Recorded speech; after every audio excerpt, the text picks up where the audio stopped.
ಶುಭೋದಯ, ನಮಸ್ಕಾರ. Welcome to YoYo Kannada. ಬನ್ನಿ ಈಗ ನೋಡೋಣ ಹವಾಮಾನದ ವರದಿ. ಕರ್ನಾಟಕದ ವಿವಿಧ ಜಿಲ್ಲೆಗಳಲ್ಲಿ ಮುಂದಿನ 5 ದಿನಗಳ ಕಾಲ ಭಾರೀ ಮಳೆಯಾಗುವ ಸಾಧ್ಯತೆಗಳಿವೆ ಎಂದು ಭಾರತೀಯ ಹವಾಮಾನ ಇಲಾಖೆ ಐಎಂಡಿ ಸೂಚನೆ ನೀಡಿದೆ. ರಾಜ್ಯದ ಕರಾವಳಿ, ಉತ್ತರ ಒಳನಾಡು ಮತ್ತು ದಕ್ಷಿಣ ಒಳನಾಡಿನ ಕೆಲವು ಜಿಲ್ಲೆಗಳಲ್ಲಿ ಮಳೆಯ ತೀವ್ರತೆ ಆಧಾರದ ಮೇಲೆ ಯೆಲ್ಲೋ ಮತ್ತು ಆರೆಂಜ್ ಅಲರ್ಟ್ಗಳನ್ನು ಘೋಷಣೆ ಮಾಡಲಾಗಿದೆ. ಬೆಂಗಳೂರು ನಗರದಲ್ಲಿ ಮುಂದಿನ 5 ದಿನಗಳ ಕಾಲ ಮೋಡ ಕವಿದ ವಾತಾವರಣದೊಂದಿಗೆ ಸಾಧಾರಣ ಮಳೆಯಾಗುವ ಸಾಧ್ಯತೆಗಳು ಇವೆ. ಸೆಪ್ಟೆಂಬರ್ 3ರವರೆಗೆ ಈ ಪರಿಸ್ಥಿತಿ ಮುಂದುವರಿಯಲಿದೆ ಎಂದು ಹವಾಮಾನ ಇಲಾಖೆ ತಿಳಿಸಿದೆ. ಇದೇ ರೀತಿ ಬೆಂಗಳೂರು ಗ್ರಾಮಾಂತರ ಜಿಲ್ಲೆಯಲ್ಲಿಯೂ 5 ದಿನಗಳ ಕಾಲ ಸಾಧಾರಣ ಮಳೆಯ ಮುನ್ಸೂಚನೆಯನ್ನ ನೀಡಲಾಗಿದೆ. ಆದರೆ ಈ ಪ್ರದೇಶಗಳಲ್ಲಿ ಭಾರೀ ಮಳೆಯ ಸಾಧ್ಯತೆ ಕಡಿಮೆ ಇದೆ. ಕರಾವಳಿ ಜಿಲ್ಲೆಗಳಾದ ಉತ್ತರ ಕನ್ನಡ, ಉಡುಪಿ ಮತ್ತು ದಕ್ಷಿಣ ಕನ್ನಡದಲ್ಲಿ ಮುಂದಿನ 5 ದಿನಗಳ ಕಾಲ ಉತ್ತಮ ಮಳೆ ಮುಂದುವರಿಯುವ ಸಾಧ್ಯತೆ ಇದೆ. ಇಂದು ಮತ್ತು ನಾಳೆ ಈ ಜಿಲ್ಲೆಗಳಲ್ಲಿ ಬಿರುಸಿನ ಮಳೆಯ ಸಾಧ್ಯತೆ ಇರುವ ಕಾರಣ ಯೆಲ್ಲೋ ಅಲರ್ಟ್ ಘೋಷಣೆ ಮಾಡಲಾಗಿದೆ. ಜೊತೆಗೆ ಸೆಪ್ಟೆಂಬರ್ 3ರಿಂದ ಮುಂದಿನ 2 ದಿನಗಳವರೆಗೆ ಇನ್ನಷ್ಟು ತೀವ್ರ ಮಳೆಯಾಗುವ ಸಂಭವ ಇರುವುದರಿಂದ ಆರೆಂಜ್ ಅಲರ್ಟ್ ಜಾರಿಗೊಳಿಸಲಾಗಿದೆ. ಕಲಬುರಗಿ, ವಿಜಯಪುರ, ಬೀದರ್ ಮತ್ತು ಯಾದಗಿರಿ ಜಿಲ್ಲೆಗಳಿಗೆ ಸೆಪ್ಟೆಂಬರ್ 3ರಂದು ಯೆಲ್ಲೋ ಅಲರ್ಟ್ ಘೋಷಣೆ ಮಾಡಲಾಗಿದೆ.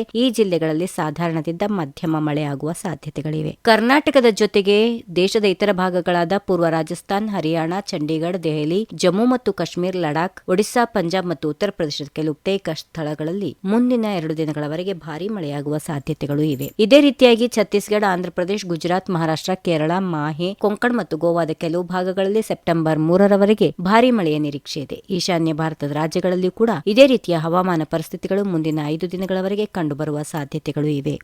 ಈ ವಿಡಿಯೋ ನಿಮಗೆ ಇಷ್ಟವಾದಲ್ಲಿ ಲೈಕ್ ಮಾಡಿ, ಶೇರ್ ಮಾಡಿ, ಸಬ್ಸ್ಕ್ರೈಬ್ ಮಾಡಿ.